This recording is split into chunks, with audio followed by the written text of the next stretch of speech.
The Queen and her sister Princess Margaret lived in the five-story townhouse named 145 Piccadilly with their parents, the Duke and Duchess of York. The house overlooked Green Park and was shortly destroyed in the war after the family left in 1936. The house is now the site for the Hotel Intercontinental London Park Lane. Hosts of podcast Royal chatted with Rachel Bowie and Roberta Fiorito of Royally Obsessed, on their new book, Royal Trivia, Your Guide to the Modern British Royal Family. Rachel and Roberta were asked what surprised them when researching for their book.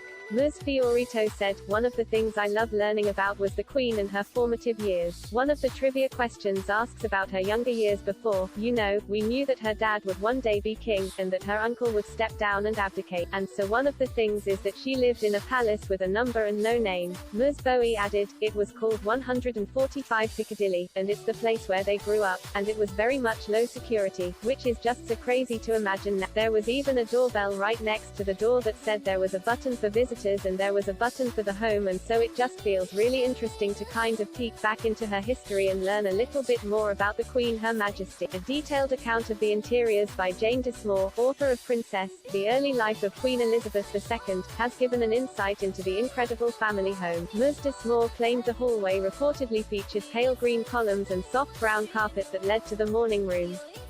She said it did not embrace the fashionable designs of the 1920s. It featured chintz-covered armchairs and a Persian carpet, while windows looked onto the garden. The ground floor was also home to her father's study and a dining room that could accommodate 30 guests, while the first floor housed her mother's bedroom and boudoir. The home was fit for royals. It featured a ballroom, a library, and 24 more bedrooms. Elizabeth and Margaret had their own night and day nurseries on the top floor, decorated with red carpets, fireplaces and armchairs. The family moved out in 193, when the Duke of York ascended the throne as George VI following the abdication of his brother, King Edward VIII.